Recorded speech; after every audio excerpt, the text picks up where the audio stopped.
Hi, everybody. Welcome to another discussion video here with me at Corey's Corner. Today, I have my friend Miranda here, and she is going to talk about chronic pain with me. Got a couple of stats for you guys, some stuff that I just found out has been published for the U.S. Centers for Disease Control. It says that more than 51 people in the U.S. alone have chronic pain. That's more than 20% of adults, which is insane.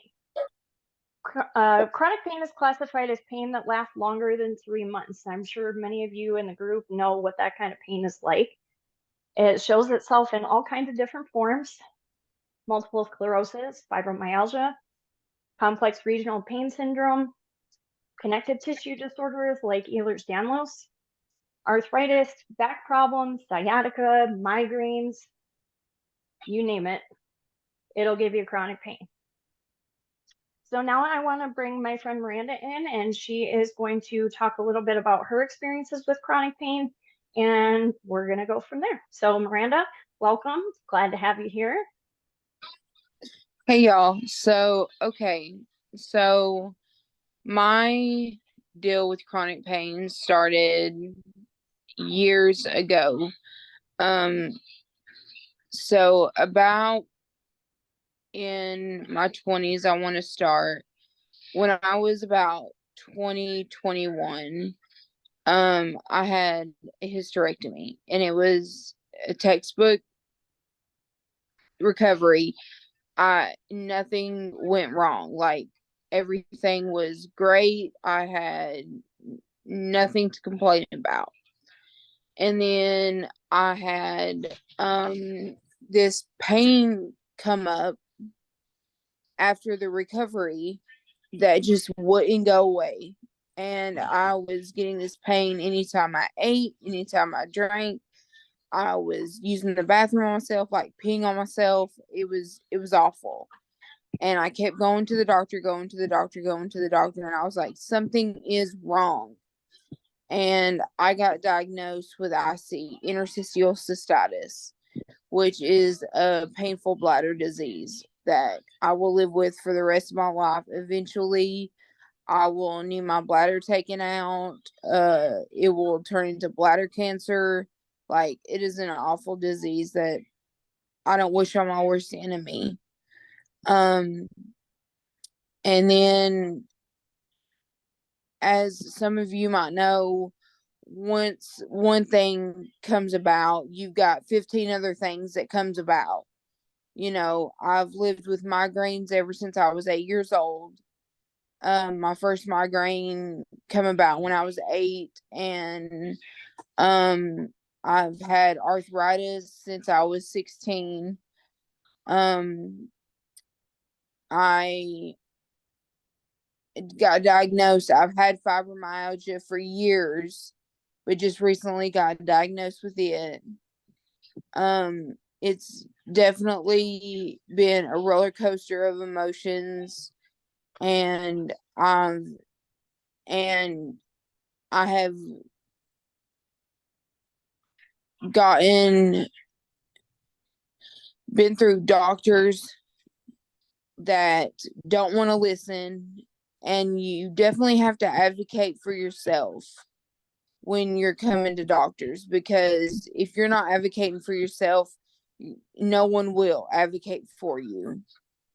So I've definitely had to become a big advocator for myself when it comes to these doctors, because if they're not going to listen to me, I'm not going to just sit and not have a doctor listen to me. I'll go find a doctor that will, because I deserve to be listened to, especially if I'm having this kind of pain for over and over and over and over and over.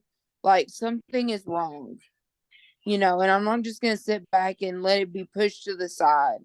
Like, if something is wrong, let it be heard. Yep. So Yep. I've I definitely, absolutely agree. right, I've definitely had my bouts of chronic pain, and things come up, and it's just one thing after another: migraines, mental illness, fibro, IC, arthritis. So I've had my bouts of chronic pain. Yeah.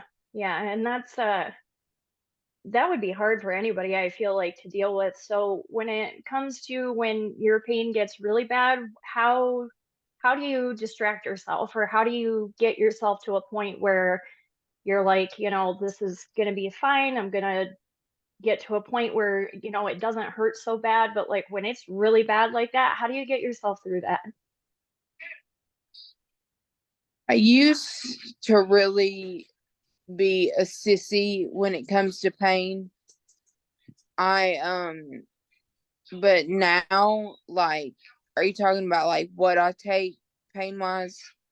Yeah, you can talk about that, or you can talk about, the stuff that you do. Like as an example, for me, like we were talking about flares earlier, and when my flares get really bad, I will pretty much get in bed and have my ice pack, my heating pad, my phone so that I can, play games, listen to music, binge watch TV shows, like stuff to try to distract me, so Oh, that I'm not focusing on the pain as much.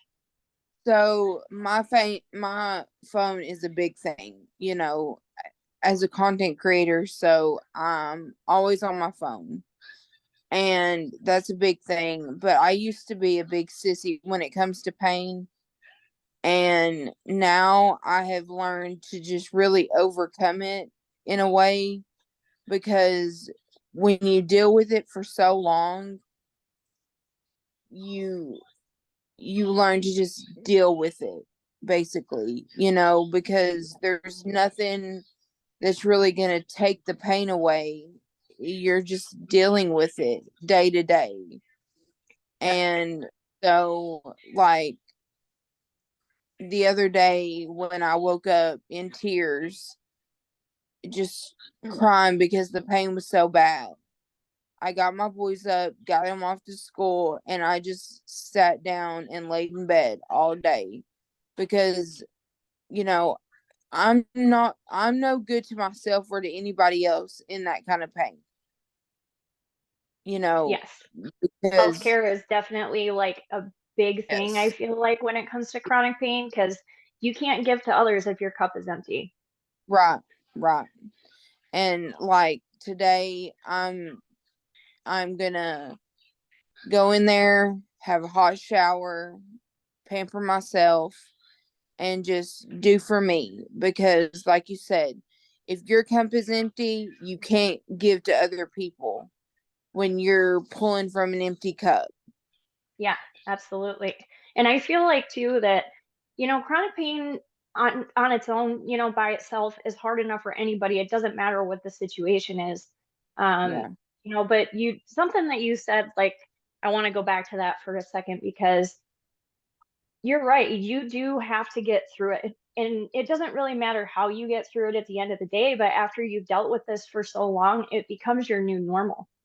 yeah, And people don't understand the effect that that has on the lives of people with chronic pain, because the soccer mom that does all the functions and runs all the kids everywhere and bakes and does all the things, chronic pain for somebody like that looks a lot different yeah, than a normal active lifestyle. yeah, You know, people end up not being able to work because of their chronic pain, because it's so bad. yeah, It affects all of us differently. But you did mention earlier, you said that you have some medications that you take to help you manage. Would you mind sharing with us what you take? yeah. Like, I am on medicine for my fibro. Like, I take Lyrica, but I also am a big kratom advocate. Um, I am a big, so I don't take the Lyrica all the time. I'm a big tea advocate, so I take that around the clock. Well, not really around the clock because I'm in bed and I'm not going to get up to take it. But there has been times when my pain is real bad at night that I will get up and take my tea.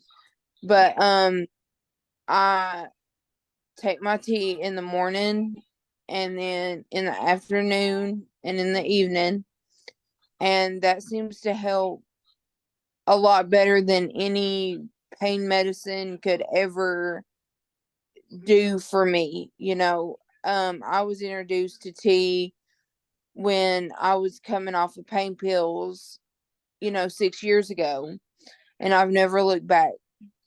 Tea, there's a stigma around tea, and I'm here to say, don't believe everything you see on Google, because Google is going to steer you wrong, you know, a lot Yes, of the all time. that stuff with the FDA, they're just trying to push their own agenda. So, I mean, I would think that everybody in the group knows where to go if they need information on tea, if you are not a tea consumer or an advocate.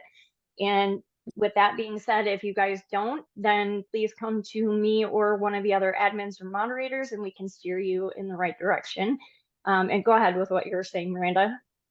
Yeah, I'm a big tea advocate, and I definitely, it has definitely helped me get off pain medicine. It, you know, it helps me every day live a normal life as I can, with chronic pain. Um, it just, it definitely gives me a semi-normal life. Do you feel So, like it's helped to improve the quality of your life versus before you were taking it and you were taking pain pills? yes. So, pain pills always made me feel fuzzy in the head and just not all there, and made me lazy and in the bed. Yeah, And kratom just, it gives me the energy to get up and do things. So I'm a very much more so I get up and do the things that I need to do. Like I'm a cleanaholic. Like I clean all I the know that time. feeling. Uh, and um so it definitely has changed my life for the better, I would say. That's awesome. I love that. I know with I mean most of you guys already know, the majority of my story. But I really have to agree, with Miranda here, and that's another reason why I advocate the way that I do because Kratom has changed my life. I firmly believe that it saved my life, and I get so much of a better quality of life with Kratom than I ever did on pain pills, nerve drugs, all that stuff that the doctors try to give to you. Now, with the Lyrica that you're taking, because I know that you were asking about what other people would take for their fibromyalgia, does the Lyrica seem to be helping you? Well, they have me on a concoction of like muscle relaxers and meloxicam, Okay. and which meloxicam is just like a steroid. It's not a Yeah. steroid, but it's like an ibuprofen on steroids, I like to Yes. call it. Yeah. So, That's accurate. yeah, and it seems to help with the concoction of other medicines. Lyrica by itself was not helping my fibro, but with it in a concoction of everything together, it seems to help a little bit more. Okay. Yeah, and us chronic pain patients, we will take every little millimeter of help out of anything that we can Yeah, get. yeah, yeah. Yeah. So, well, thank you very much for sharing your story. That's really, really awesome that you have a regimen that, seems to help you. I know, it doesn't take it away, by any means, but we do the best we can, you know. Yes, yes. So, but yeah, it was really great having you on and getting a chance to talk to you and getting to know you a little bit Thank better. you. And yeah, no problem. So, we're gonna wrap it up with that today, guys. So let's do some discussions in the comments. I want to hear what you guys have to say. And before I forget, Miranda has multiple YouTube channels, and then you have a TikTok also, correct? Okay, and she does some really, really cool stuff.